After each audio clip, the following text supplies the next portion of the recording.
Good morning, everyone. As we bring this June 18th meeting of the Arkansas State Highway Commission to order, I will ask that all who are able to please rise and face our flag for the Pledge of Allegiance. I pledge allegiance to the flag of the United States of America and to the republic for which it stands, one nation, under God, indivisible, with liberty and justice for all. Thank you.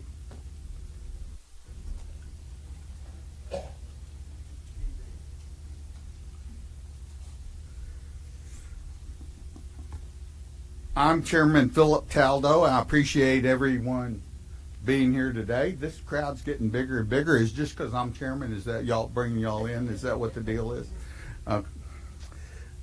Before we get officially started, some general reminders for everyone who may be speaking or presenting at today's meeting. Please make sure you speak directly as possible into the microphone to ensure your audio is picked up well. As we always do, we are live streaming this meeting and we want it to sound as clear as possible. After each minute order's reading and discussion, it will be kept until the meeting is over, at which time we will sign each one. Thank you. That's a change from what we used to do, but it's a lot more efficient and doesn't take near as much time. That takes us to our first order of business, which is approving the minutes from our previous meeting back in April. Second. Got a motion and a second. All in favor say aye. Aye. Opposed, same sign. Thank you very much. Now I have the honor to introducing the guest which we have with us this morning.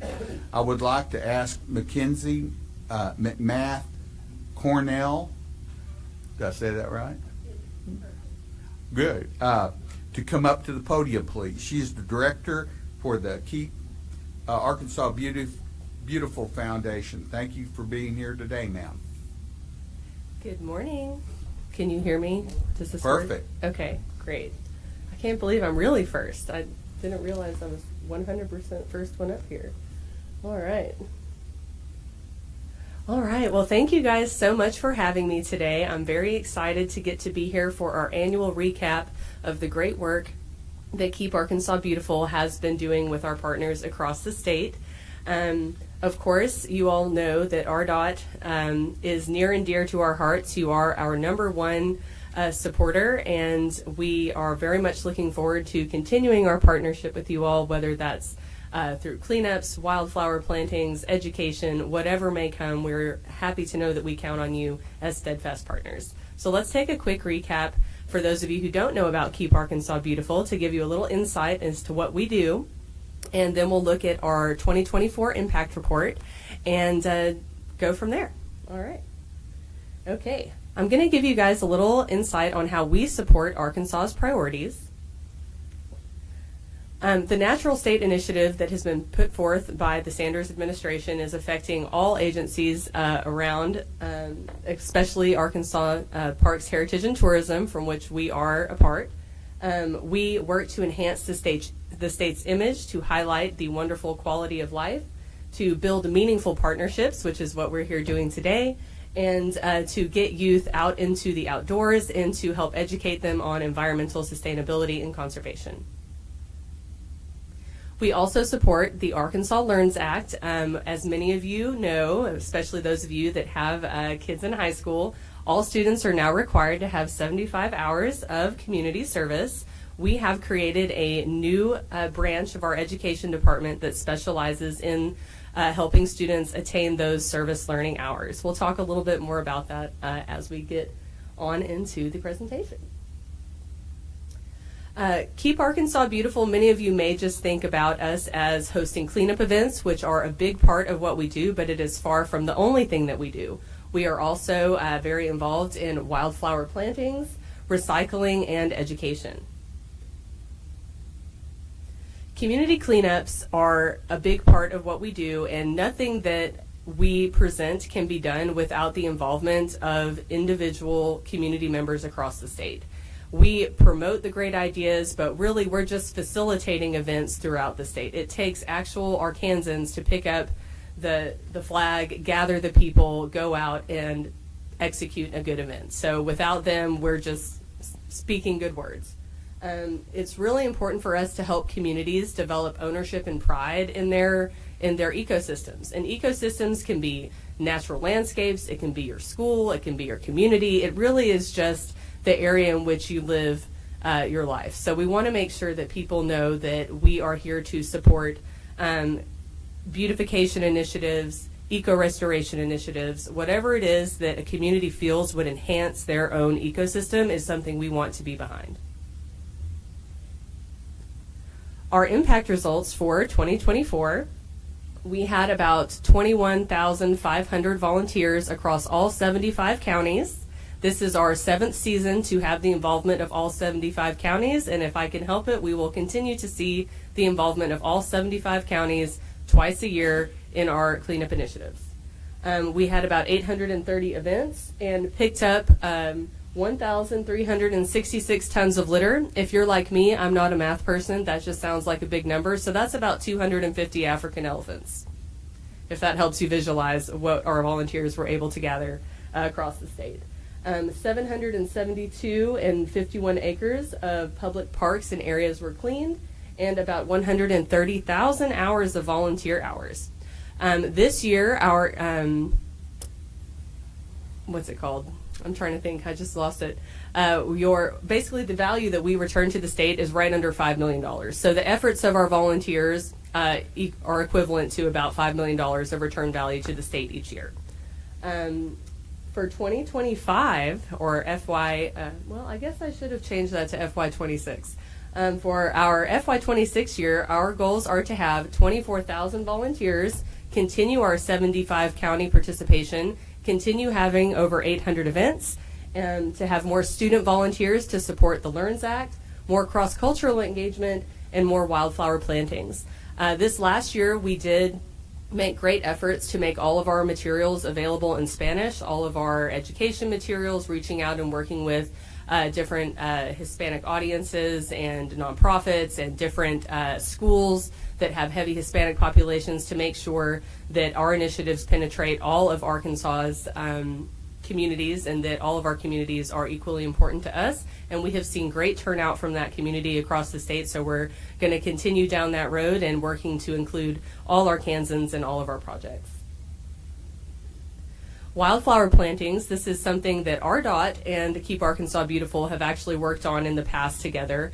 But we have taken this a step further and have launched our Arkansas Wild or Grow Wild program this spring, where with the help of RDOT selected a company to provide us with a local wildflower pollinator mix.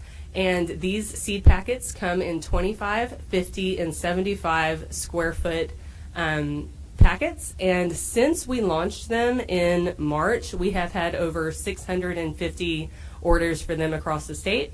We're very excited to make wildflowers and the importance of pollinators a cornerstone of our upcoming education materials. So this is an exciting way for us to beautify not just through small projects, but ongoing projects. And we have created a best practice guide on how to plant the flowers, and people who get our seed packets have the opportunity to share with us photos of the planting, and then they're requested to give us a 3-month update on how their garden is doing, just giving us the opportunity to kind of see where that garden went and get some good photography on the outcomes, because it does take a little time for those seeds to grow. And also, if you order one of those packs, I'm trying to make it fun, kind of like a little Laffy Taffy-esque, so you don't know what the pack is going to say. One might say beautiful blossoms, one might say beauty in the bees, the other might just say grow wild. We want it to be fun and bring a little bit of color and excitement to all of our projects. Our recycling initiatives that we support around the state are pretty extensive. While Arkansas does not have a blanket response to recycling, it is hard, it's very regional, it very much depends on what factories are in the area that can use the materials and what they can make them into to be sold later. So it's not a quick fix, one size fits all issue. But we have been working very closely with Ace Glass and Epic Glass to support providing grant funds to small communities to house glass. And Epic Glass will then go and pick up that glass for free and bring it back to their facility here in Little Rock. So we're trying to help at least facilitate the creation of proper holding stations for glass around the state so that we can, at least do our part to help facilitate that recycling. Schools and education, you will see our education materials everywhere. I hope you guys have seen our stuff around. As I said, it's available both in Spanish and English. It very much focuses on environmental stewardship and is in line with state standards of literacy, science, and social studies. So we work very closely with the Department of Education. We have several partners that we have worked with to develop these materials, which include PBS, as I said, the Department of Education, the zoo, and hopefully RDOT adding to that list in the future, wink, wink. We'll see what we can develop. But we have lots of partners around the state that utilize our education materials. That can be teachers, homeschoolers, summer camps, you name it, we're out there. It's very exciting for us to get to see a child's face light up when they recognize Otto the otter, our mascot, and that they've read our books. It's just really special for us. And we're trying to instill good values in young students so that we don't have to work so much on changing behavior later on once that behavior is established. And here we have the LEARNS Act, our service learning hours. So we have categories in eco-restoration, beautification, and conservation. And basically what we've done is provided a bunch of loose blueprints to different types of projects within those categories.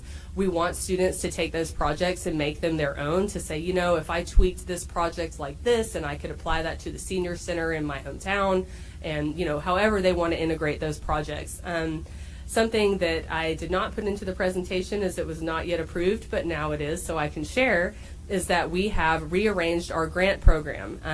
It will now be 16 grants that can be awarded a year of $2,500 that will go towards any type of community project that falls within our mission. It is called the KAB Mission Grant. I did this to lower the barrier for different small communities to be able to at least commence or finish larger projects. I do know that it is hard to get donations for projects in small communities when you have the Humane Society, the Bake Sale, Keep Arkansas Beautiful. Have a limited population that's being asked to provide, for multiple projects. So I wanted to just say, let's get you started, and then maybe once that happens, they can get buy-in from other, businesses, or maybe it's enough to finish their project. But I wanted to make a more substantial amount available so that we could actually just get some work done. With that being said, I am so grateful that RDOT has continued to be a steadfast partner for all of these years, and I really look forward to the things that we will do together in the future. And I humbly ask for you all to please vote to continue our $40,000 grant. And that goes towards mostly the cleanup supplies for the Great Arkansas Cleanup. That includes T-shirts, trash bags, gloves, vests, the things that you see all of our volunteers sporting when they're out doing their events. So thank you for that former support, and I look forward to the continued support. Does anyone have any questions? Thank you, Director Cornell. Let me just say that you mentioned $5 million that being an impact of your programs. Let me just say that I don't think your impact really can be measured all in dollars and cents. I think it gives the people of Arkansas pride in their state, and goes a lot further than dollars and cents as far as I'm concerned. And I'd be remiss also if I didn't ask you about McMath. That name sounds familiar. Well, is it just old people like me that remember that name from back in Arkansas history? Well, I hope it's not just, one portion of the population, but yes, Governor Sid was my grandfather, and I am very excited to be in a position working for the state where I too can do my part to better the lives of Arkansans across the state. So for me, it's a real treat to get to have this position. Well, I can understand that's an honor. Thank Great you. man. Thank you. Yes, sir. We appreciate you being here today, and that's all we have right now. Thank you so much.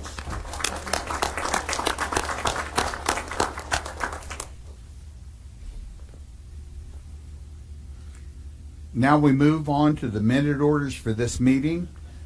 Commissioners, if you have any questions or comments about the minute orders, please let us know.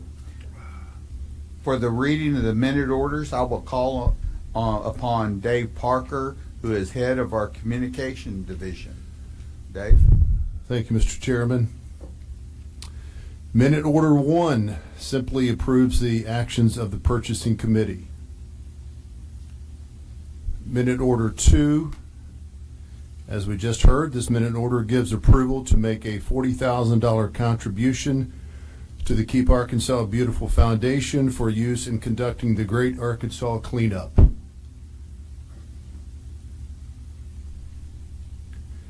Minute Order 3, authorization to procure services of an enterprise building security firm and to continue with the design and installation of an enhanced security system for the department as funds become available. Minute Order 4, authorization to request proposals, select on-call consulting firms, and enter into necessary agreements and contracts to provide bridge inspection and load rating services to comply with the National Bridge Inspection Standards. This is for the calendar years 2026 through 28, with an option to extend beyond to the year 2030.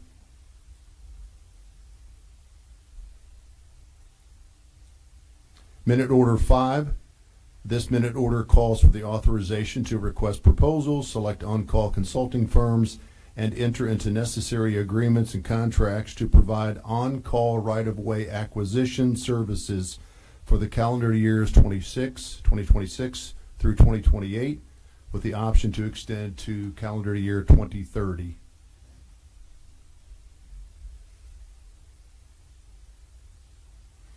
Moving on, Minute Order 6, we go to District 9, Benton County. This minute order calls for the designation of U.S. Bicycle Route 251, which is from the Missouri state line to Bella Vista, Arkansas.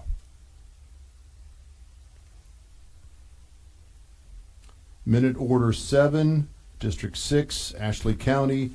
This minute order simply changes the property for job number 020772, Highway 160 Montrose, from a capital asset to right-of-way. Minute Order 8, District 5, Independence County. Minute order declares 2 tracts of land as surplus.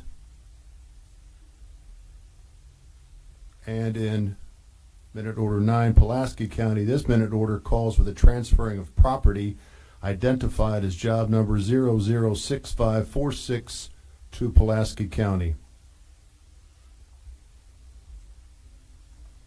Minute Order 10, Washington County. This calls for the authorization to partner with the City of Greenland to make improvements to Interstate 49 frontage roads within the city.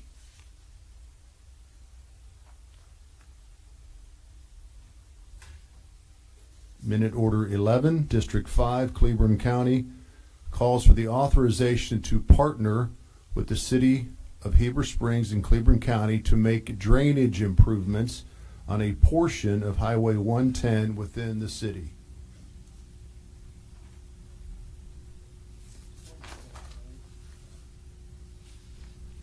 What does that partnership look like? Do you have specifics on that? I do not in front of me, no, sir. So, Vice Chairman, we were approached by the city a few months ago. They wanted to make some improvements downtown to the highway. This project would benefit the city streets really more than the highways. So we worked out a partnership with them where they'll take over a couple of highways from us to add that value to the system, and we'd make $500,000 available to them to build that improvement. Excellent, thank you. Yes, sir. Minute Order 12 comes out of Johnson County. Authorization to remove a portion of Interstate 40 frontage road from the state highway system and transfer that to the city of Clarksville.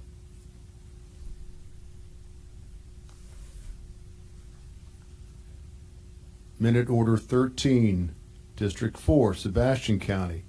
Authorization to permit the city of Fort Smith to install angle parking spaces along Garrison Avenue. I've got a quick question about that just popped in my head while I was reading it. Is that something that's pretty common? That parking along a state highway like that? So parking along highways is fairly common in a lot of our older cities, yes, sir. So what kind of parking is this that they're asking for? So this is angled parking. There's a Angled parking. there's a statute on the books that requires the commission to authorize the addition of angled parking along the side of a highway. And so we're satisfying that with this minute order here. There's parallel parking there, and they want to change it to angled parking. Well, And the only reason I asked that is we got a great example of that in Washington County and the city of Johnson down there, and we've allowed that angle parking there onto what is we call Johnson Road, and it's kind of dangerous situation. Cars are backing out on a state highway, and I didn't know if that was something that was pretty common, or in fact they lowered the speed limit to like 20 miles an hour in that area there so people be more careful as these cars back out. Plus that Johnson Road goes right to Tyson General Office, so it's not like there's light traffic on it all the time. Yes. And so in this case, the statute requires that we do an engineering analysis to make sure that there's not a safety issue. And so we've done that here. We understand that concern. We make sure we look at that. But in this case, we feel it's safe and warranted to go ahead and add that angle parking back. And along a piece of this, that angle parking was there for years. The city converted to parallel, and they're just asking to go back to that angle parking. yeah, I don't have a problem. I was just curious of how that is judged. Yes, sir. Thank you. Mhm. I might, Mr. Chairman, I might also add, Jared, you correct me if I'm wrong. We generally, like in this case, we did this as an accommodation to the businesses because they need more parking. They don't have any other parking lots, around. So they need more parking, and angled parking allows them more parking spaces that, as you can Mhm. understand, is parallel parking. So it's trying to work, trying to accommodate everybody we can.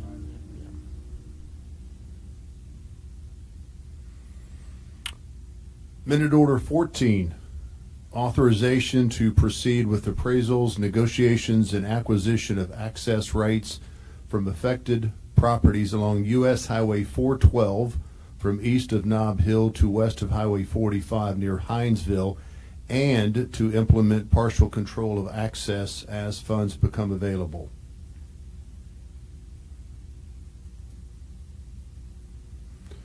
And finally, Minute Order 15. This calls for the approval to conduct a planning study to determine the need for the feasibility for and the feasibility of highway connection between Osceola and Jonesboro.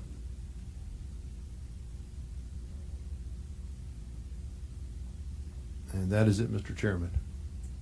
Thank you, Dave. Our next order of business will be the State Highway Financial Report. For that, I ask Patrick Patton, our Chief Financial Officer, to come to the podium, please. Thank you, Mr. Chairman. Good morning, everybody. Today I'll be going over the financials through April. First, we'll see the budgeted versus actual expenses by our budget categories.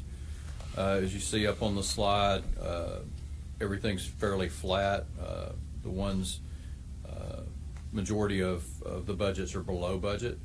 Up in the right-hand corner, you'll see where we budgeted $168.6 million, actuals $148.6, with total operating expenses under by $20 million or 11.9%. If we keep on this pace for, and I'll mention this again in the next presentation, but If we keep on this pace for the rest of the year, we'll be looking at being about 16 million under budget for our operating expenses for the year, state fiscal year 25. The next slide's our actual revenue, our 5-year trends. The first one, motor fuel, we're about at the 21-22 levels at 296.4 million. 50 million of that is Act 416 motor fuels. If you look at registrations, we're at the 2022 levels. Of that 87.8 million, 3 million of that is Act 416 revenues. In our other category, which is the permits, penalties, driver search fees, we're looking at 20 million. That's staying pretty flat.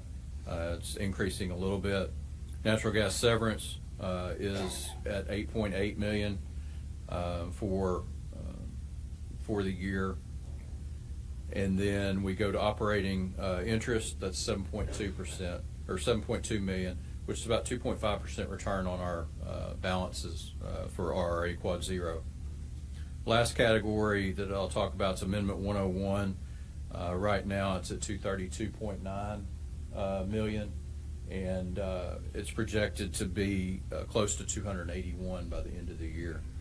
So overall, we're budgeted for the year at 909 million for budgeted. We're looking at just shy of 900 million if we continue our revenues as they are today, which will be about 10 million under what we budgeted for revenues for state fiscal year 25. And Patrick, just a reminder that casino revenue will come in later this month. Yes, ma'am. Casino, that's a good point. Casino revenue and our share of the first 25% of 200,000 in state surplus will also hit June 30th. Patrick, I have a question. Yes, sir. Going back to expenses, can any of that lowering of expense spending budget versus actual, looks like the actual, as you said, is what, 20 million less than budgeted at this time? Yes, sir. Can any of that be attributed to lower cost of construction or construction items, or are costs going down in the work we do, or is this, could any of this be attributed to that? I would not, in my opinion. I'll defer to Jared and others. In my opinion, no. The main difference there is through the special allotments that we have, which is the last item on the slide. You see there's 13 million there that we're under budget. And in those special allotments, we have our IT maintenance contracts.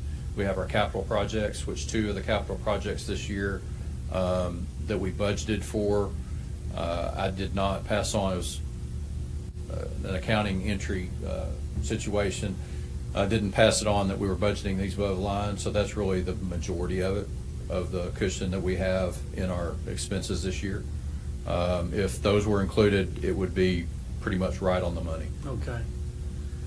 Mr. Director, you have commented to me a couple of times about you think that prices of construction have gone down a little bit. Would you mind to comment on that? Sure. So to reinforce what Patrick was saying too, I think typically we see, we track under budget until the final month, and we're in June now. So we'll see some of those expenditures happen this month before the fiscal year closes out. We did have a good year for snow and ice. We underspent there, and so we saw some things tick down this year. But yes, overall, the first 6 months of our bid lettings have been, the prices have come down and stabilized. We've seen more competition, more interest in our work, and prices have come down. Kevin's going to talk a little bit about tariffs when he gives his update later today, but we're encouraged by what we're seeing. We Right. certainly are. Okay, well, that's good news. Yes, sir. Thank you. And this, keep in mind too, this is not the construction budget, this is our operating budget. That construction budget is shown separately from this. Yes, sir. And as the director just mentioned, going forward, it sounds like we are going to potentially have some lowering expenses there.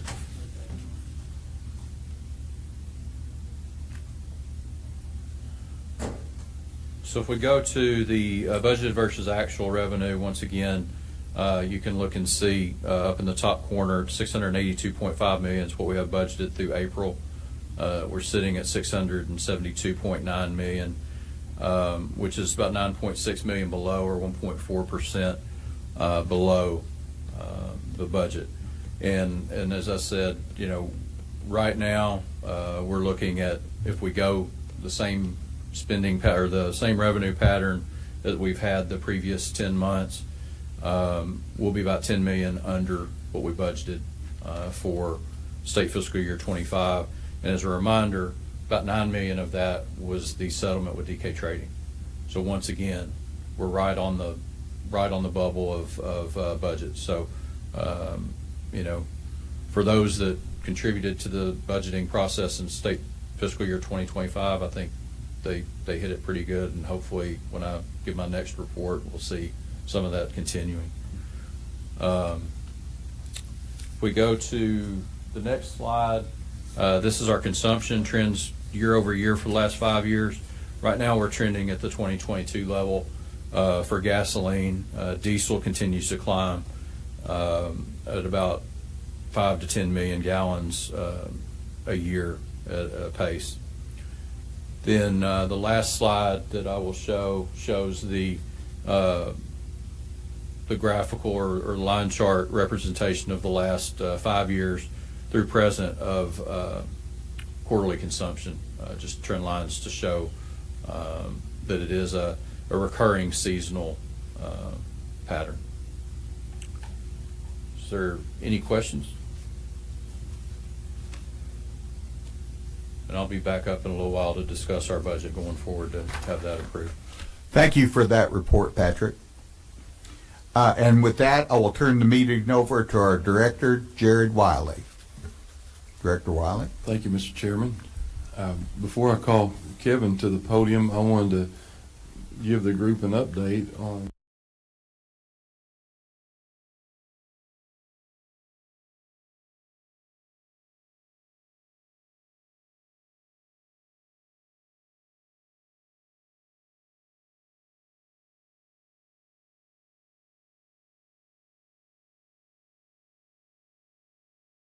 important projects to the state, to the region, and I just felt like it was a great meeting and time well spent.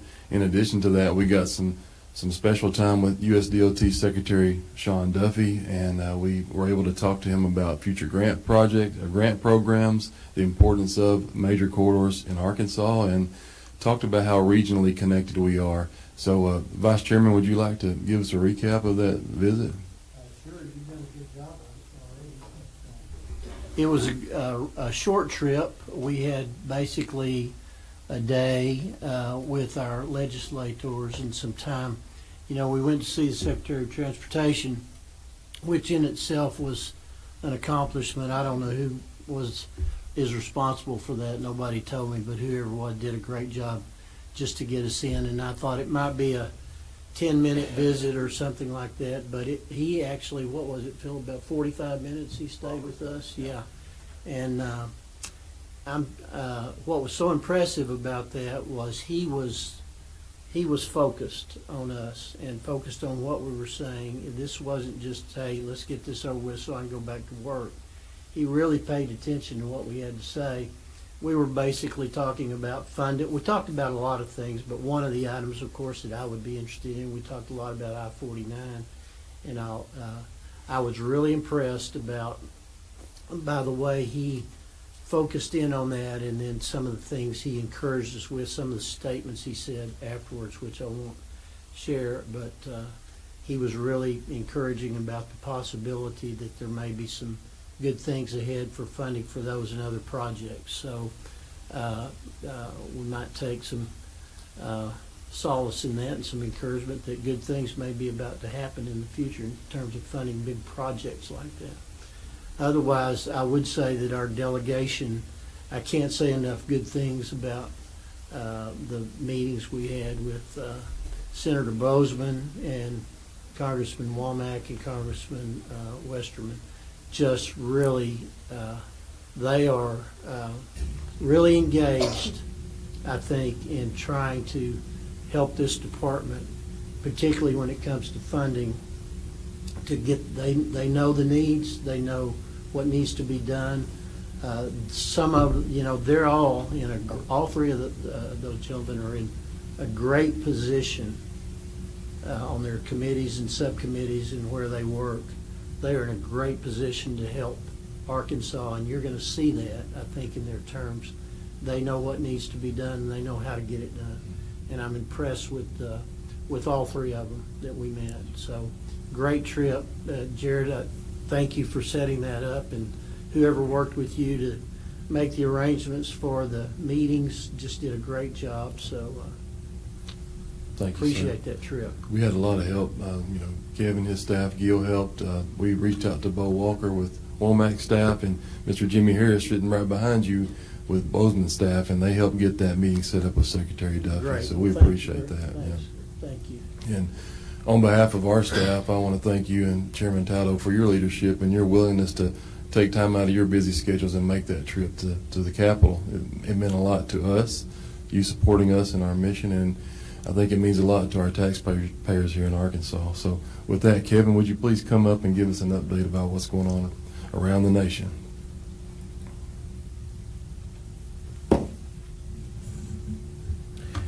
Thank you, Director Wiley. Mr. Chairman, Commissioners,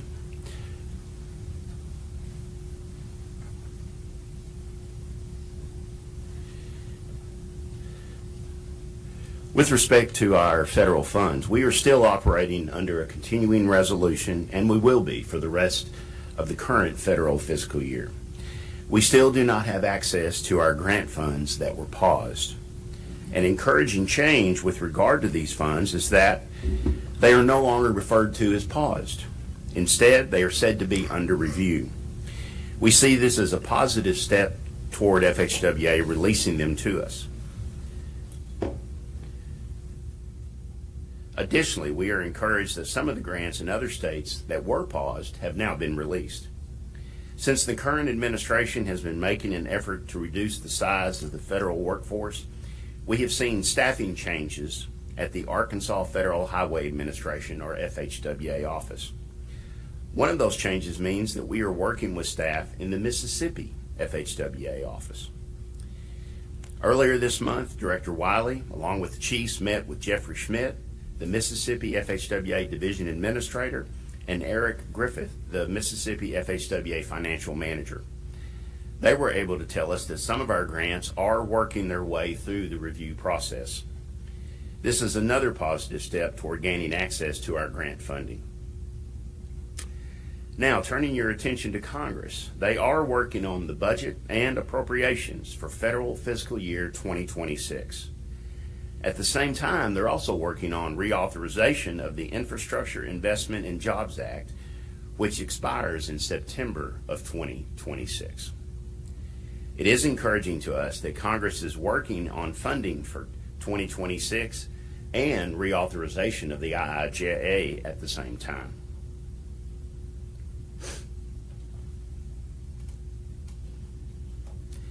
At the state level, I'd like to give you our final summary of the 2025 regular session. It began on January the 13th. Consideration of bills and resolutions ended on April 16th, and they adjourned sine die on May 5th. For the bills that did not have an emergency clause attached to them, they will go into effect on August the 5th. And none of the bills in our legislative package had an emergency clause, so they'll go into effect on August the 5th. And of course, our legislative bills were part of the nearly 2,000 that were considered during this session. We had 9 pieces of legislation in our package. 8 of them are now law. The only one that's not a law is the one that we decided not to run. Our primary focus this session was safety and efficiency. So, let me give you a brief overview of these bills, starting with the 3 bills aimed at worker and driver safety. First was the use of green lights for RDOT employees and our contractors. The green flashing lights help drivers to see our workers in daytime hours and foggy conditions. Second, one of our industry partners, Park Estes, Executive Director of the Arkansas Asphalt Pavement Association, came to us with the idea to include information in the driver's manual and test about driving safely through work zones, and that has become an act. Another safety bill set out to double fines in mobile work zones, like when our workers are patching potholes on the roadway. Now, to help drivers know when they are entering a mobile work zone, we have developed signs that will be on the back of our trucks to inform them they're approaching a mobile zone. These mobile work zones will now be treated the same as a static work zone in Arkansas. And by the way, we are developing some public service announcements to help inform the public about this new law so that they'll know what to expect when they're on the roadway. Switching to efficiency. Previously, when someone moved classrooms or offices, mobile classrooms or offices, you had to get proof of insurance on file with us and intrastate authority from our legal division. We deregulated that to reduce the burden on contractors and schools who are well equipped to move these items safely without these additional steps. We also changed the statutory language to match current bonding requirements on our highway construction projects. This was a minor fix, but we wanted to make sure that we had it handled in the code. Next, we were able to remove the pilot program from our construction manager general contractor program. We have had some great successes during the pilot program that have no doubt saved the taxpayers money while also expediting project delivery. Another bill reduced the number of appraisers on surplus property from 3 down to 2. And our utility bill will make sure that the department and the utility companies are on the same page as we move forward to get these projects ready for construction. Utility delays are one of the more common delays we face here at the department with respect to our construction projects. So we're looking forward to seeing positive changes there. And last is the denatured ethanol bill. This is a complex issue, so we elected not to run this one. We will meet with our stakeholders, the Department of Finance and Administration, and legislators so that we are able to address this issue in the next session. There are a couple of other bills that were not part of our legislative package, but they provided significant benefit to the department. The first of these acts is Act 704. It dealt with the requirement for the Arkansas Office of Internal Audit to perform an annual review of our implementation of the recommendations that were included in the ALC efficiency study and an efficiency review of the other department operations. Act 704 repeals the requirement for OIA to perform this annual review. Act 414 increased the payment of a claim to designated beneficiaries of survivors of certain public employees killed in the line of duty. The amount increased from $150,000 to $250,000. This act also, for the very first time, includes highway workers. We are grateful for our successes with our legislative package this session and for other benefits that were provided to RDOT.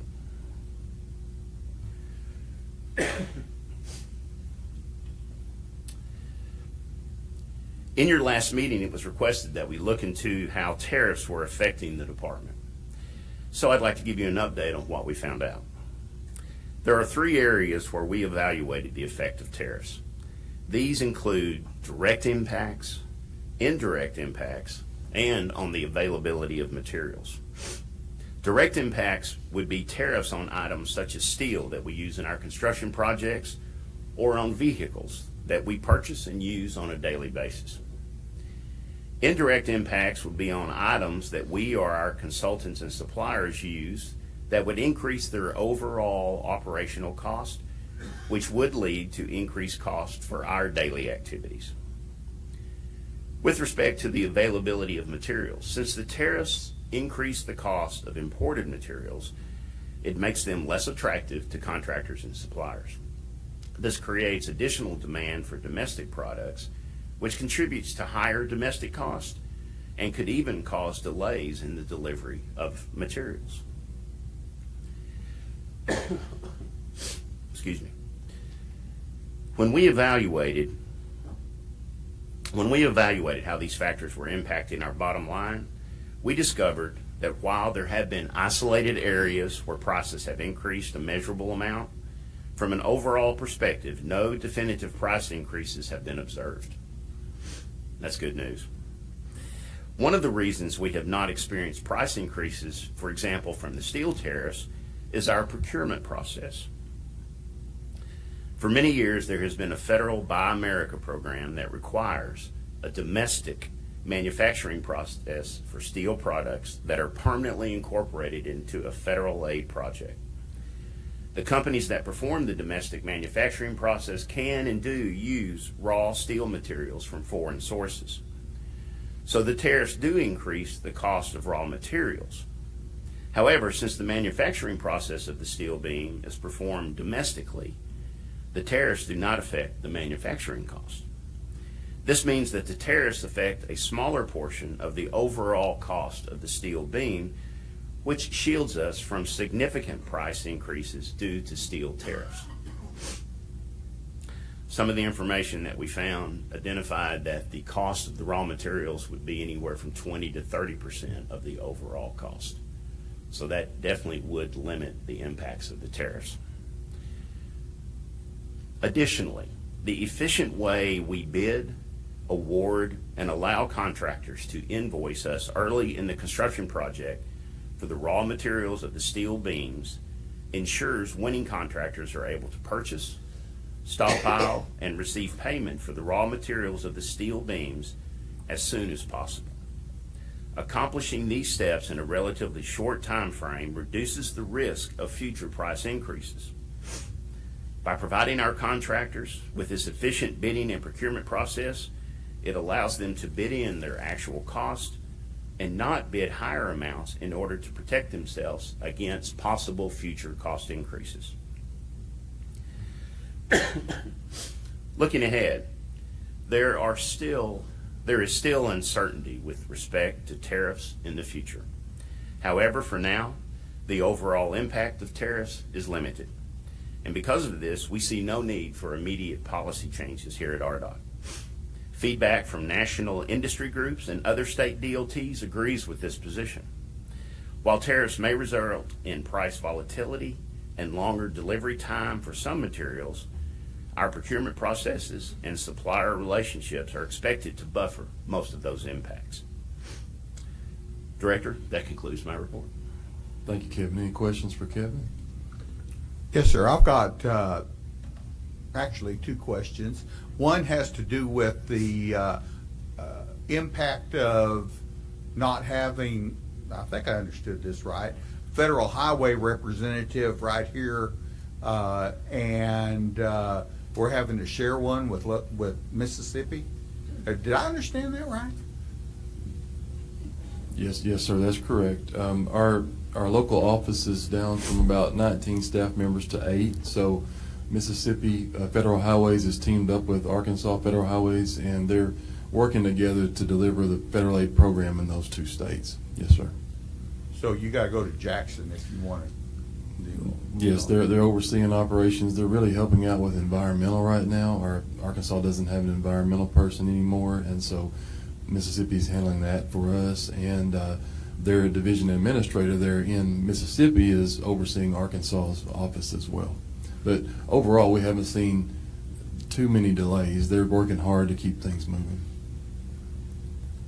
Okay. In the few years that I've been involved with it as well, I'll add that, used to, we had to transmit paper back and forth between the offices. Now, many of those processes are electronic, so the speed of communication is much enhanced.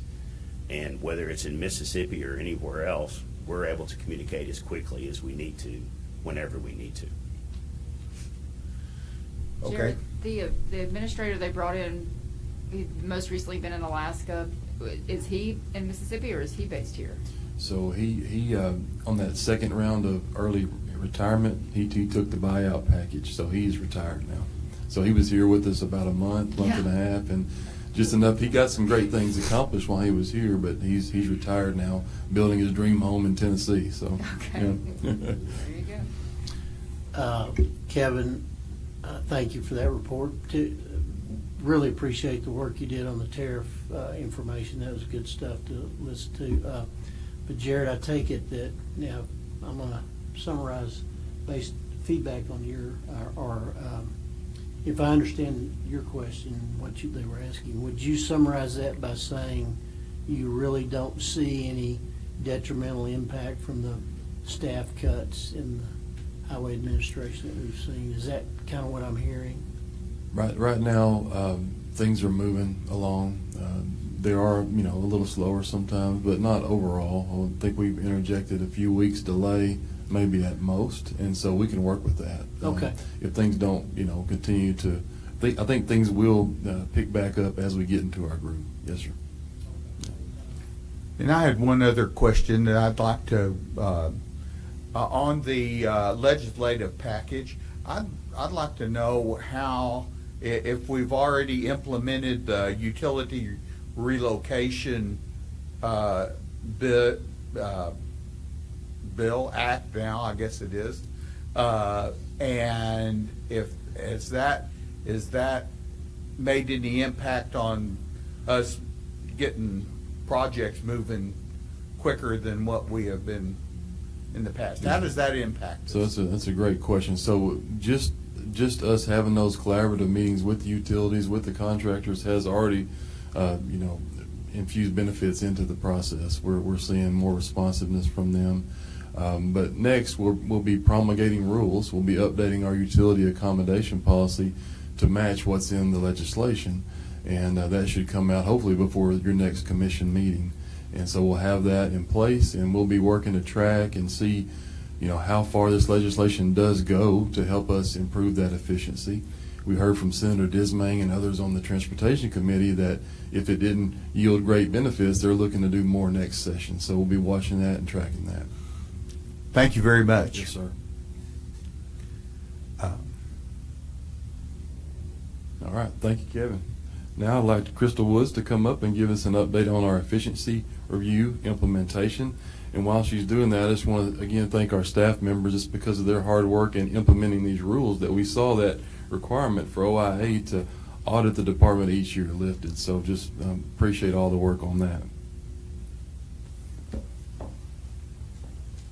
Good morning. I am happy to share even more progress today with you on our implementation of the recommendations from the efficiency review. So recommendation number 5 under the procurement category said we should implement efficiencies in procurement and purchasing. This recommendation was split into 2 subcategories: the procurement of construction projects and the procurement of equipment and materials. The section related to equipment and materials is complete. On the construction side, we've now issued updated guidance to our staff for using incentive or disincentive bidding methods. The final action remaining to call this recommendation complete is to finalize our change order study and, if needed, implement any new or improved processes that would yield the best benefits from that study. The change order study is about 80% complete.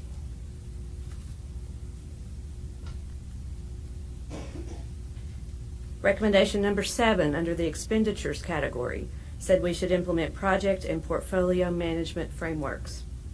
This is another recommendation that was split into 2 subcategories, one for construction projects and one for maintenance activities.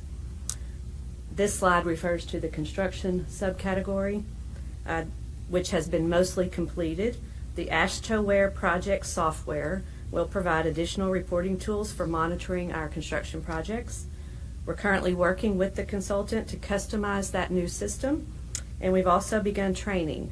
As of the month of April, our staff members from the construction and materials divisions, as well as our resident engineer office staff, have been trained, and they're now helping us test the new system and giving us feedback as we continue to customize the system. The final step in closing this subcategory is to start publishing the status of our construction projects on the website, which is being developed by Garver. And that will help us close recommendation number 3 as well. On the maintenance subcategory, it has also been mostly completed. The ViewWorks maintenance management system will help us manage our maintenance efforts based on actual asset condition in the field. We've developed the annual work plan manual, the maintenance management guide, and the ViewWorks desktop training and users manual. Those have been provided to all of our maintenance supervisors, and we've also completed training with all of those supervisors. The final step in closing this subcategory is essentially the same as with the construction subcategory. We're working with Garver to provide information from our new system to start publishing the status of our maintenance activities. So we're going to have, Maria and I were talking before the meeting, we're going to have to put a thermometer up here so, we can shoot confetti when we finish this. But as of right now, 8 of the 13 recommendations have now been fully implemented, and 81 of the 90 rules now considered complete. That's a 90% completion rate and a 3% increase since the last meeting. Any questions?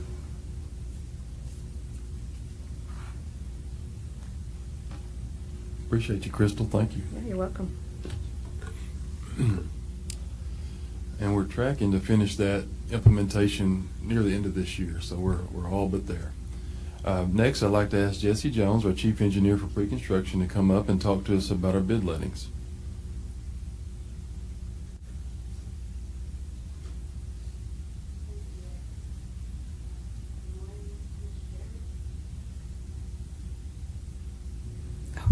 Sorry. Thank you, Director. Good morning, Chairman and Commissioners. Since your last meeting, we have had 2 successful lettings, and one in April and one in May. In our April letting, we awarded 29 projects for $36.3 million. There were 79 bids submitted from 29 different contractors. And the first project I would like to highlight is located in Sebastian County. This project will resurface 6.8 miles of highways 64, 253, and 271 in Fort Smith. For portions of Highway 253, we will have a 5-inch concrete overlay and 3 inches of asphalt overlay on the shoulders. This work is anticipated to be completed by late 2025. The next project is in White County. This project will resurface 16.1 miles of highways 64, 167, 258, and 367 in the vicinity of Ball Knob. In addition to our standard asphalt overlay, this project will also include a pavement treatment strategy, which is called hot in-place recycling on portions of Highway 167. Hot place recycling is an on-site, in-place repaving method to rehab deteriorated asphalt pavements, minimize the use of new materials. This project should be completed later this year as well. In our May letting, we awarded 21 projects for $55.8 million. There were 62 bids submitted and from 25 different contractors. The first project I would like to highlight is located in Cross County on Highway 42 near Coldwater. This project will replace a bridge over the San Francisco River that was closed due to poor condition in November 2023 and later collapsed in June 2024. The collapsed structure was removed in a previous construction project that was awarded last September and was completed in December. This project is anticipated to be complete by late 2026. Jesse, I want to interrupt you there and thank again our staff. That bridge collapsed last summer. We tasked them with getting a project ready in short order, and they did that, and we were able to take bids just 1 year later. They designed a whole bridge, and now we're looking to get that thing reestablished and open by late next year. I'm proud of that effort. Thank you guys for that. Okay, thank you, sir. The next project I would like to discuss takes us to Crawford County. This project will improve the I-40 and Highway 59 interchange by constructing ramp improvements and adding a new roundabout on the I-40 frontage road. This project is a partnering project with the City of Van Buren, and the city is providing $3 million for this project. And the work is expected to be complete in late 2026. So the last project I would like to highlight from the May lighting is located in Boone County. This project will widen 1.7 miles of Highway 62 from 2 to 5 lanes between Bellefonte and the Marion County line. This is one of the projects that were promised for the Renew Arkansas program. This is another promise made and promise kept. This project is within the limits of Priority 1 of the 3 priorities that were established by the North Arkansas East-West Corridor Association.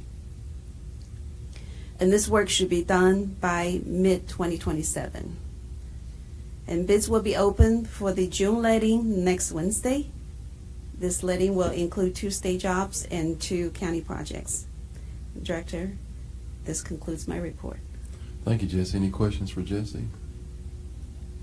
Jesse, sometime in the future, can we see an overall report on the health of all the bridges? I feel like it's been a while since we've taken a look as a commission at that. I'd love to see that. Yes, sir. But we've had Yes, some ma'am. good successes, so I want to take a look at that again.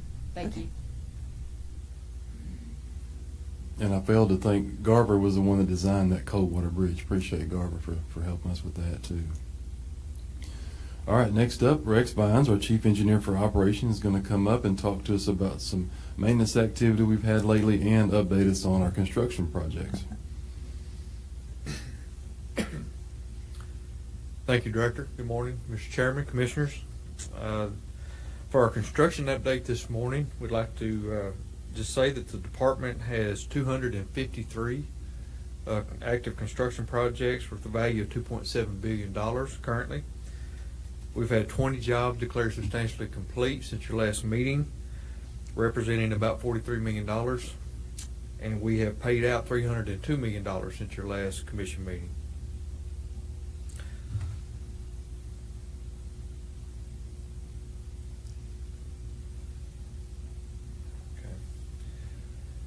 So what we'd like to do for in the future for construction updates is highlight projects of significant importance in different areas of the state. And this morning we're going to highlight one in South Arkansas.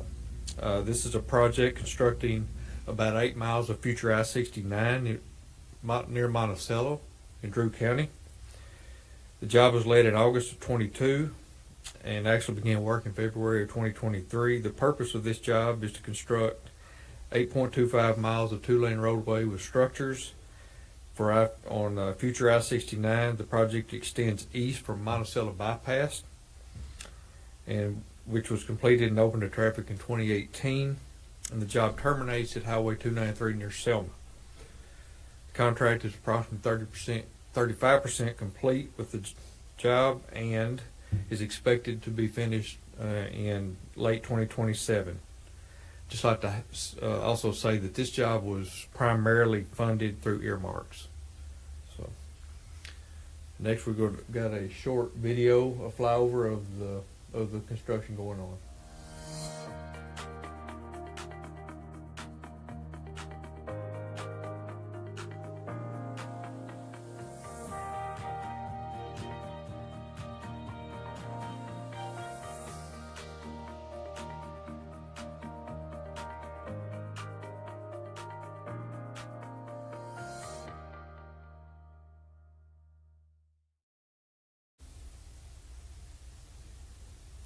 Thank you. Next, we'll move on to our maintenance activities. For our maintenance update, I'd like to highlight the efforts of our crews in recent severe weather events that we've had across the state. Just a few weeks ago in mid-March, after the mid-March tornadoes, Another historic severe weather system occurred between April 2nd and April 7th, in which tornadoes and flooding significantly impacted Arkansas. Governor Sanders declared a state of emergency on April 2nd in advance of the predicted event. On April 2nd, a Category EF3 tornado struck Lake City and Monette in Craighead County, and an EF2 tornado struck Elmira in Arkansas County. Following these tornadoes, a broad area of recurring heavy rainfall up to 15 inches fell over several days, creating flash flooding and multiple river flood events. Caused widespread damage to roadways and drainage structures in the state. Our maintenance crews worked hard day and night as the event unfolded, clearing trees and debris, closing roads due to hazards, and repairing culverts and roadway washouts, and assisting cities and counties as needed.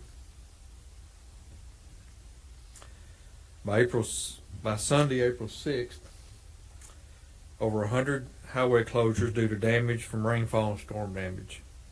In the photos shown on the top right, you can see I-57 near Jacksonville was partially covered. We were able, with the help of highway police, were able to keep traffic moving slowly through that area. And then on the bottom right-hand corner, a similar situation in I-30 near Fulton. By April 7th, there were approximately 60 highway closures. 45 counties have emergency declarations due to reported damage. And on April 14th, we still had 30 highways closed. So a week later, due to flooding, most highways were reopened within 2 weeks. The last flooded area to reopen was actually on May 7th, a month later. And that was on Highway 37 near Grubbs.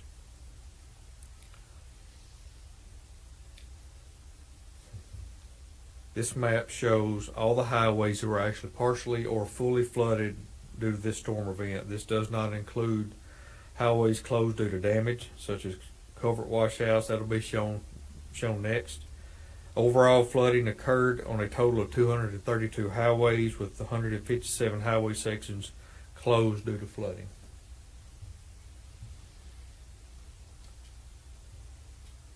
This map shows all the damaged highways that were due to this event. Overall, a total of 149 highways experienced damage due to flooding. So far, RDOT has spent about $500,000 on temporary repairs to keep these open. Maintenance Division is working and assessing the permanent damage that was done and the full extent, and compiling cost estimates. The reimbursement request will be submitted to the FHWA, the Federal Highway Administration, through the Emergency Relief Program. And currently we are estimating permanent repairs will be in the area of $16 million.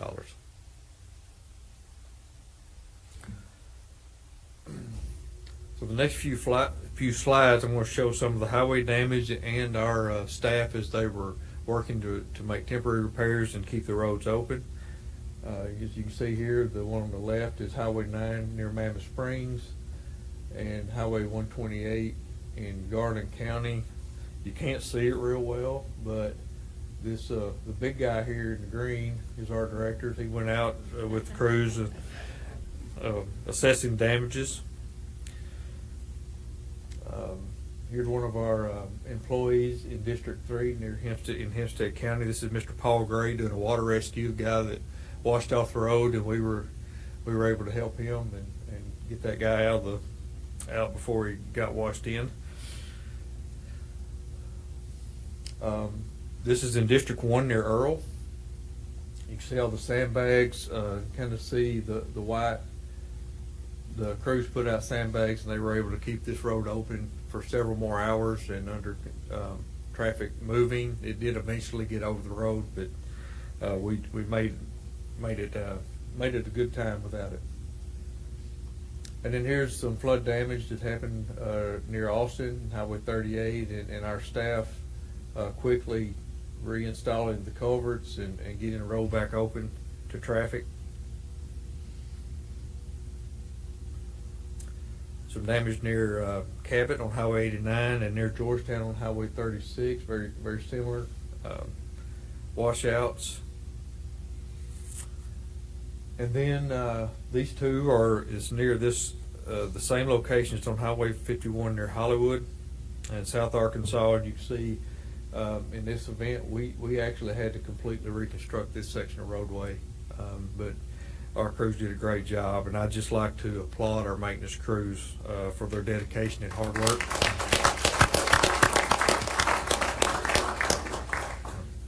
Really appreciate their efforts, and so, Director, that concludes my report. Thank you, Rex. It sure has been a wet year already, with some areas of the state approaching their annual totals of rainfall already. Any questions for Rex today? I mean, it's just incredible. And we always talk about these maintenance crews being the first responders for the first responders. I can't think of a better example than these events. I mean, that worker getting somebody out of a car, and I mean, and trying to make this safe while it's still ongoing. That's just done an incredible job, and we appreciate each and every one of them. Yeah, they do an outstanding job. They do. I actually saw one clip on the news. A tree had come across Highway 412 between Springdale and Siloam Springs, and I'm not even sure the tree had finished moving yet, and there was an RDOT truck in the picture there. So We tried to catch them before they hit the ground. I did a great job. Thank you. Thank you, Rex. Appreciate that update.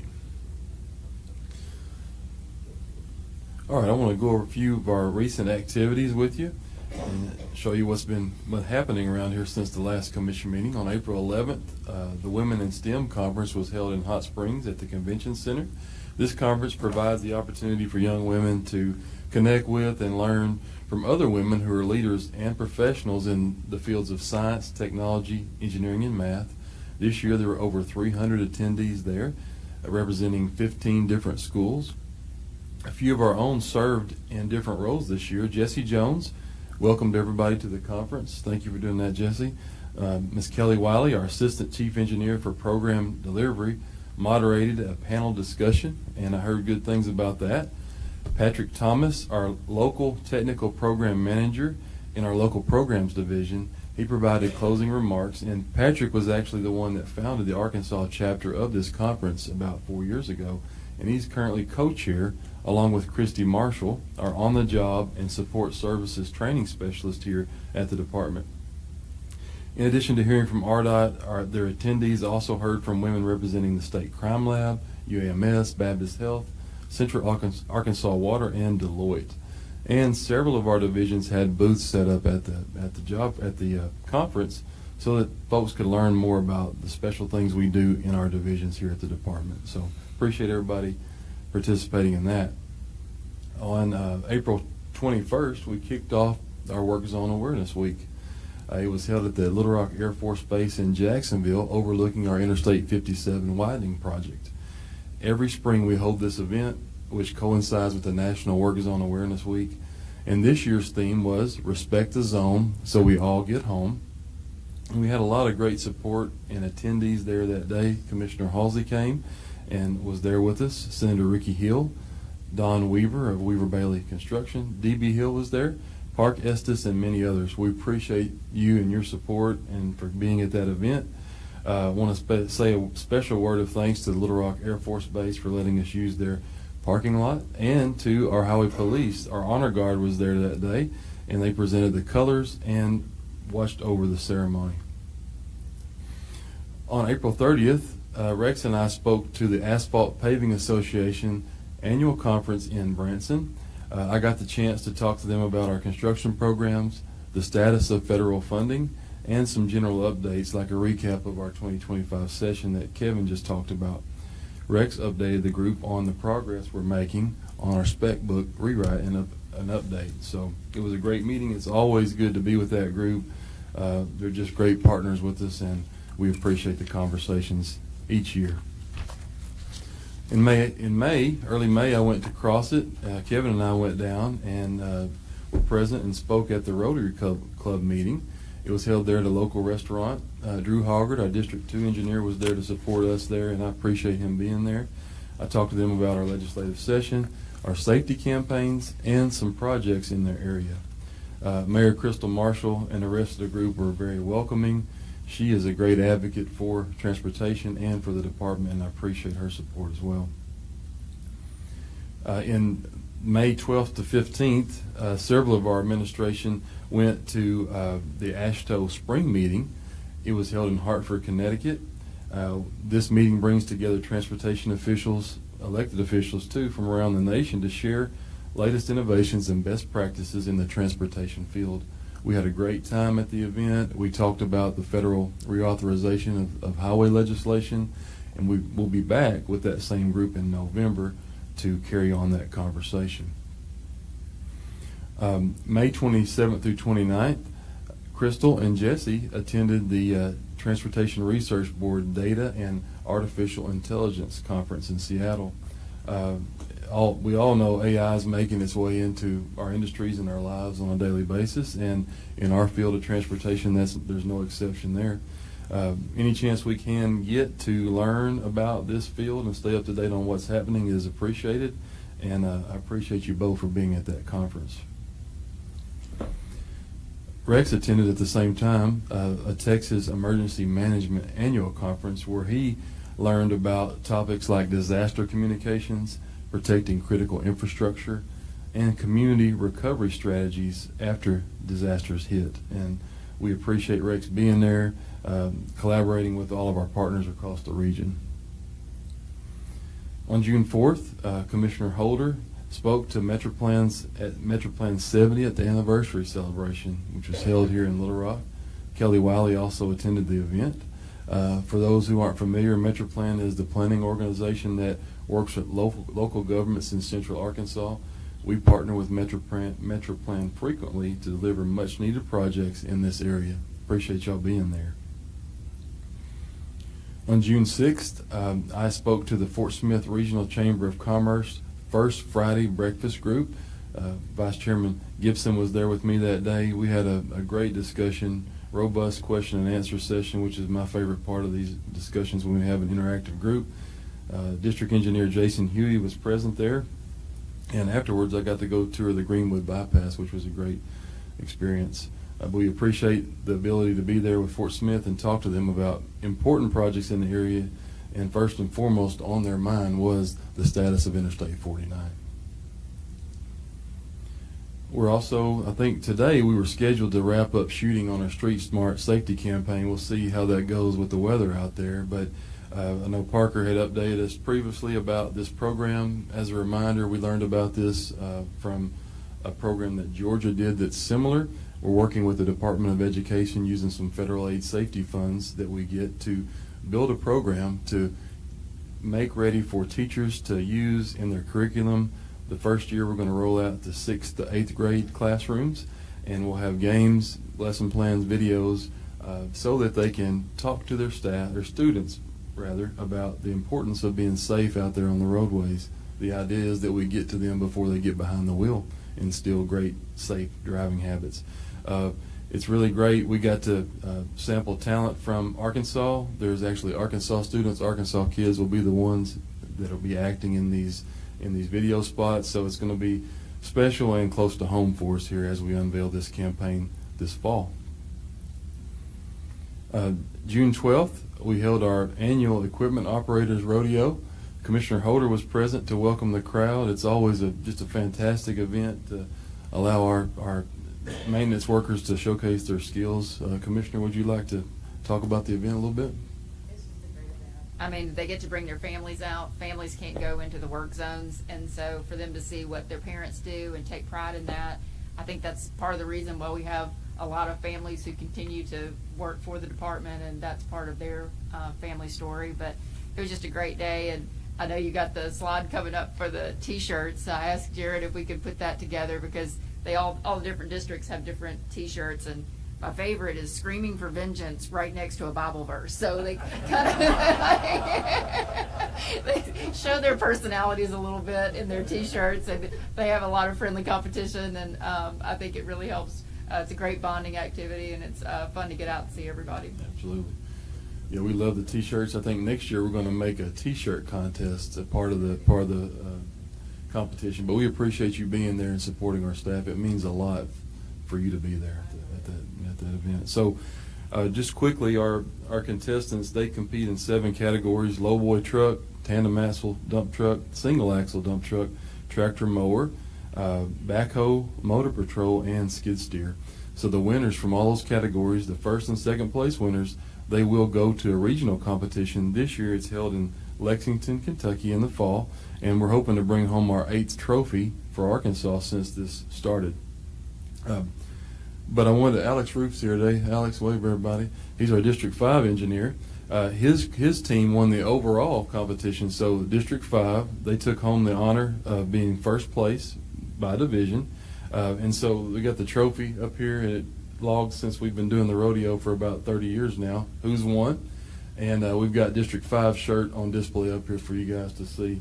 But it's a great event. Alex, thanks for your leadership. Congratulations to you guys for your win.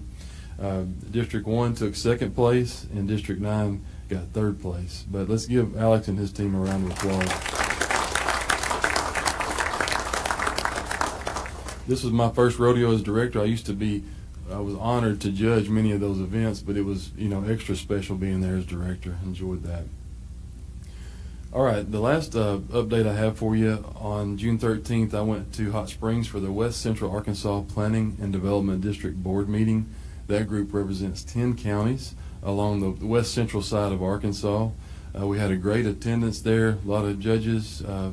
Jimmy was there. Thank you for being there, Jimmy, and a lot of other congressional staffers were there.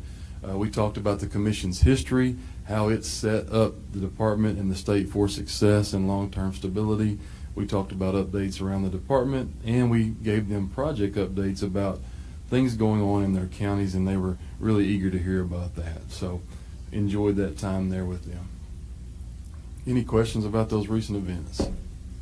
With that, I want to ask Patrick Patton to come back up and talk to us about our proposed operating budget for the next state fiscal year.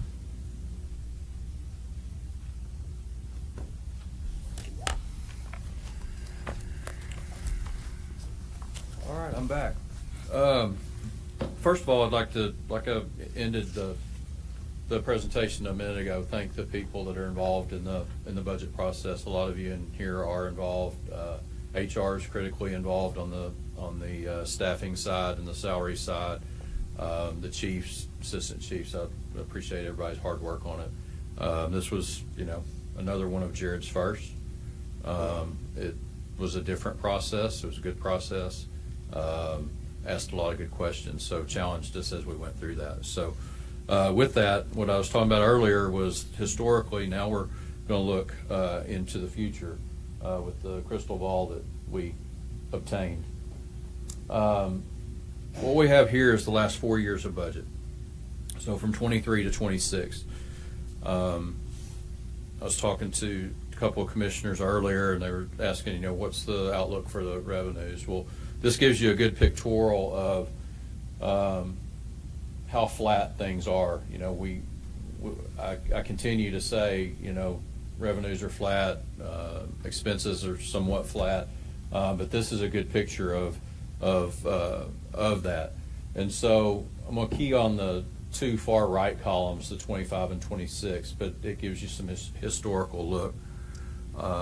So one of the things that probably jumps out at you as you go across the total projected state revenue line, we go from 400 million to 700 million. That's when half-cent sales tax came into effect for permanent for RDOT's operations. Went away from the CAP program, came into our operations at the tune of just shy of 300 million a year. So you'll see an increase there. The next line is operating budget. We're showing a 3.9% increase in our ask for operating budget. Then you go on down, pretty much everything's flat until you get down to the 25% general revenue surplus. Historically, we've budgeted for 50 million because the way this works is we get the first 25% of the first 200 million surplus. And if you hadn't been reading the paper or seen, DFNA in May has to reevaluate the projections every year. So article came out May 22nd where DFNA had adjusted their projections for state fiscal year from 278 million surplus down to 214.8, citing state income tax extension and uncertainty surrounding product pricing. That alarmed us because, like I said, the first 200 million is what we get our 25% calculated off of. 14 million is not much of a cushion. That could fluctuate down below 200 million before the end of the year, which I'm hoping it's not, but just, keep them fingers crossed that this projection stays good. They also reduced state fiscal year 26. It was adjusted from almost 300 million down to 185.1. They cited uncertainty on pricing, and also the last session that just ended that things will go into effect August 5th, the impacts on the state revenues. There were a lot of big numbers coming through on impacts of general revenues. So with that said, you can see where we discounted our projection of revenues from 50 to 46 million for state surplus. So we hope that holds true or comes in higher. Just like to point out a couple of things, and then I'll move on from this slide, is the top three revenue sources that we have are motor fuel, half-cent sales tax, and registration. Motor fuel makes up about 40% of our revenue. Half-cent makes up roughly 35%, and then about 3% is our registration fees. So the top three make up 94% of our monthly revenues, or 77% of all of our revenue sources. So when they're flat, the top three, if they're flat, we're pretty much kind of boxed into what our revenue source is. The only one that, as you all have seen since you've been on the board or on the commission, that fluctuates, that does give us some variability, is natural gas severance. When it's up, we're happy, but we're kind of cautiously happy because we know it's probably going to go back down. So the top three that I just mentioned, motor fuel, half-cent sales tax, and registration fees year over year, they're flat at about 700 million.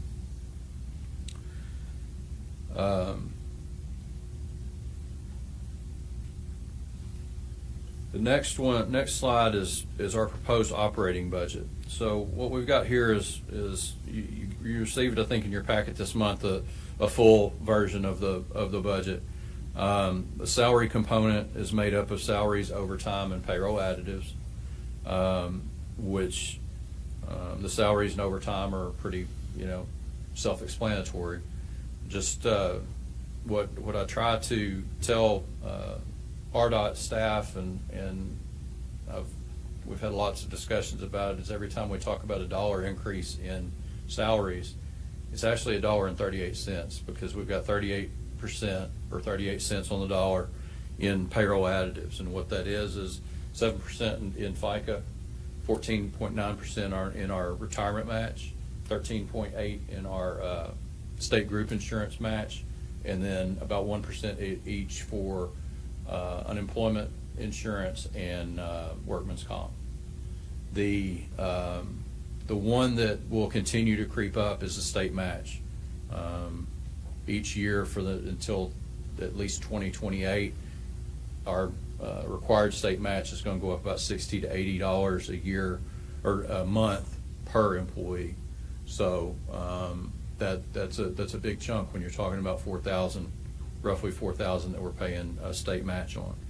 So that gives you the salary component. The operating expense component is the component of the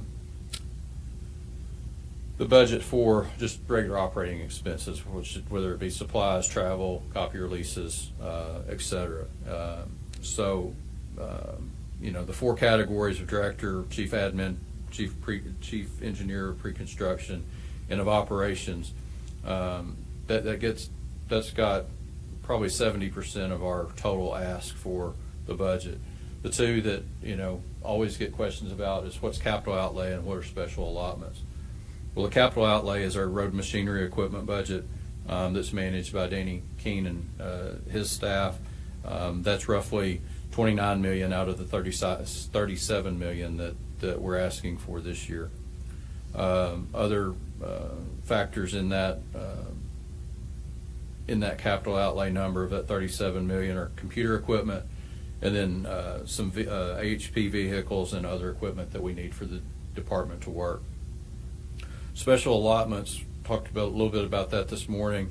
That's where our mowing contracts are, anticipated construction for facilities, the SALT fund, the inclement weather reserve, and then our IT software and maintenance contracts. We switched that budget out of IT last year, and we're tracking those separately in this budget. Going across, you see our less federal aid and other participation.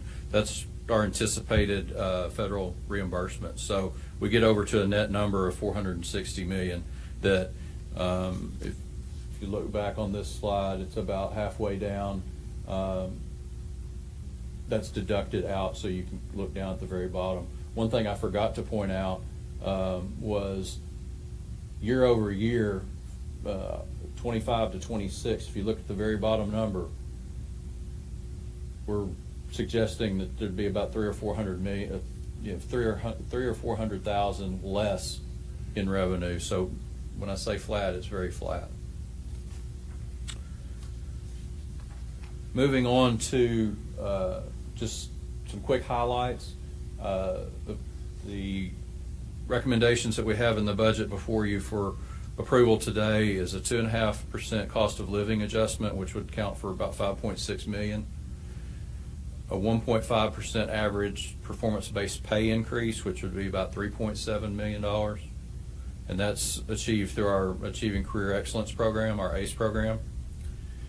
And then we raised the minimum wage for entry-level pay for grade 4 to $16 an hour, which is about $800,000. The operating highlights, the last thing I'll talk about with the budget before we consider it is a 2.5% increase to district operations, which is about $1 million. Last year it was a 3%. Information, 10% increase in road machinery budget. That's to help get our fleet of vehicle or our fleet of machinery more up to date, so that we can fulfill our mission hopefully more efficiently. Increase in information technology and highway police budgets. That was to keep up with moving technology. The director talked about AI a minute ago. We're having to look at that. We're having to look at all of our softwares as we go forward to make sure they're compatible. AHP's budget, we're looking at potentially taking advantage of 2 grants to upgrade technology for Lehigh and the Marion way stations. Then we've got our capital project commitments, which those deal with, like I said,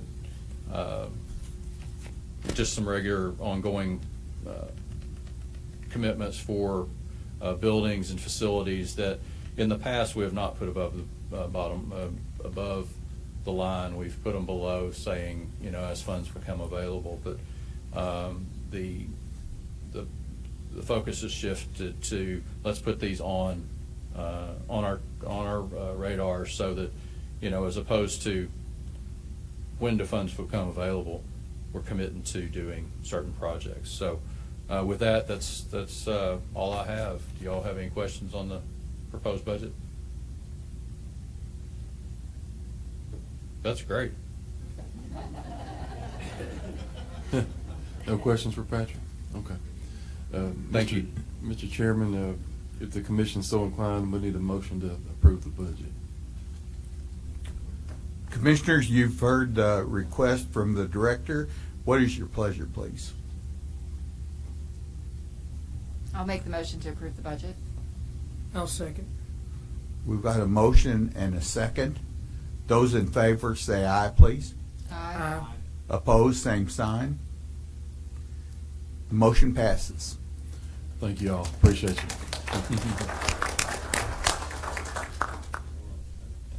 All right, I want to just briefly run through our upcoming events that we have on tap before our next commission meeting. Tomorrow and the next day, leadership staff and I are going to be in Mount Magazine at the State Park. Shay Lewis, Director of Parks, helped us secure that facility there. We're going to have our annual meeting there this year. We have it in Little Rock typically, but we're going to do it there, have a little time to talk about what's important, what's going on around the agency, and refocus a little bit. Looking forward to that. June 24th, I'll be in Saline County speaking at the Old River Bridge ribbon cutting there over the Saline River. That's part of the Southwest Trail Project. We've been involved in that for a number of years now. June 25th, I'll present to Metroplan at their board meeting. July 8th, I have a PE board meeting here in town. July 10th, Chairman Taldo and I will be at the Good Roads Foundation executive meeting. And then in late July, the Good Roads summer meeting will be held in Hot Springs. Commission and I will be there, and some of our leadership staff. Looking forward to that. It's always a good event. July 31st to August 6th, the Southern Association of State Highway and Transportation Officials annual conference is held in Kentucky this year. You know, we hosted the meeting last year. It was a great event. We're going to Kentucky for that meeting this year. Looking forward to that.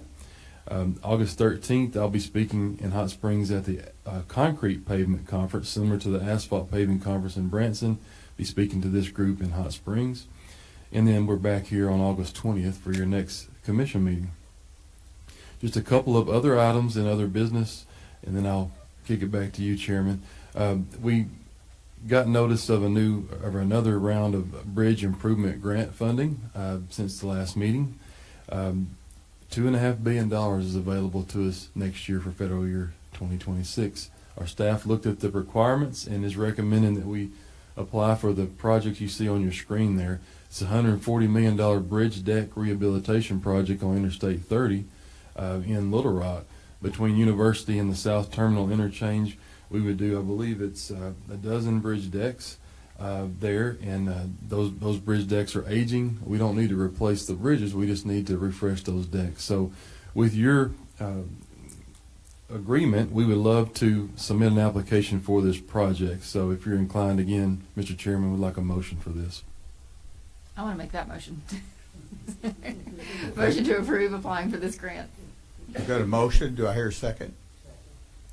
Motion and a second. All in favor say aye. Aye. Opposed, same sign. Passes. Appreciate that. This will really, if we're able to be successful here, it's going to help free up some other construction funding for other projects around the state.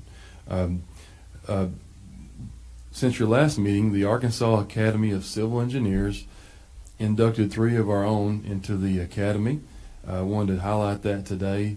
This academy was established at the University of Arkansas in 1980. We have a number of members of the department who are part of this academy, but they seek new members annually, and membership is awarded to individuals who've made significant contributions to the field of civil engineering. So on April 11th, 14 new inductees were inducted into the association, and 3 of those were ours. Stacy Burge, our District 9 engineer, Jonathan Mormon, staff engineer and maintenance, and Kevin White, division head of right-of-way. And Kevin just got 28 years of service in last week, but we want to say congratulations to them and well done. And lastly, I wanted to mention something that's it's also special with that group.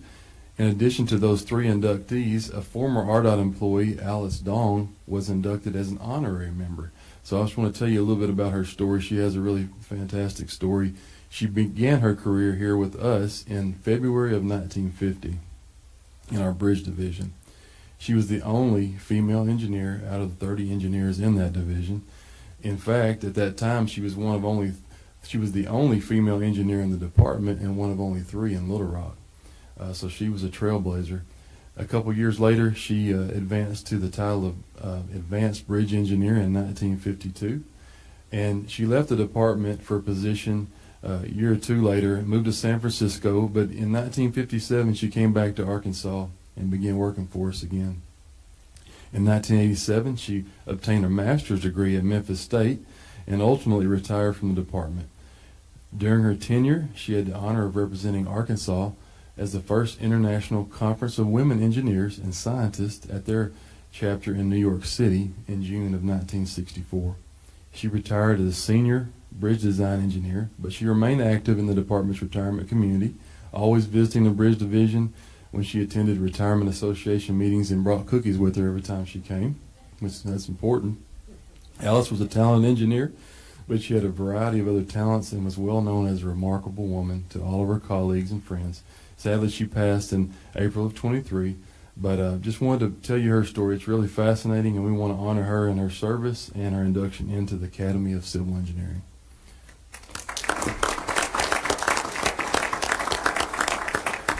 So with that, Mr. Chairman, I will conclude my report and kick it back to you. Thank you, Mr. Director. Much of the meeting today has been dealing with department budget, and so it's also time for the director's performance evaluation. To properly address this annual review, the commission will need to move into executive session. I would entertain a motion to move into this executive session for the purpose of the annual performance evaluation for our director. Do I have a motion? I'll make that motion. Do I hear a second? Second. I got a motion and second. All in favor say aye. Opposed, same sign. Thank you very much. Okay, we're going to move to the 10th floor executive conference room for our executive session. This is the only business left to conduct at this meeting. In case anyone needs to leave, no, I think you need to stay here.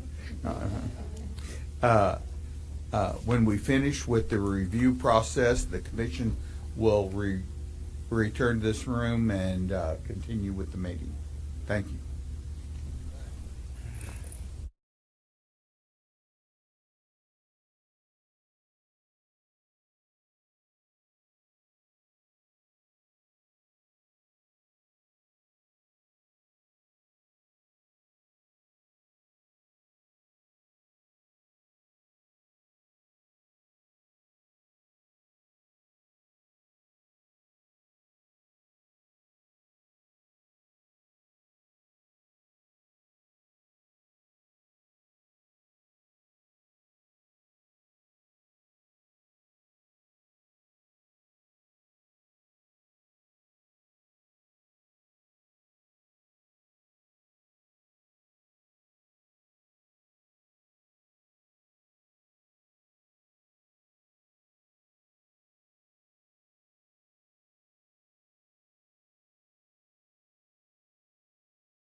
In order to return to our public meeting, I need a motion to close the executive session and reopen the regular business meeting. Do I hear a motion?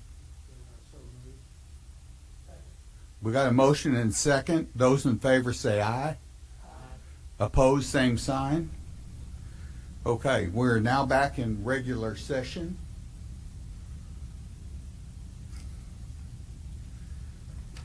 The commission has completed their evaluation of Director Wiley. In the executive session, the commission found that his performance to be exemplary as expected. Thank you very much. As a result of that, we have taken action to award Director Wiley a 4.75% salary increase. To make it official, we will now ratify it. Do I entertain a motion to approve? Second.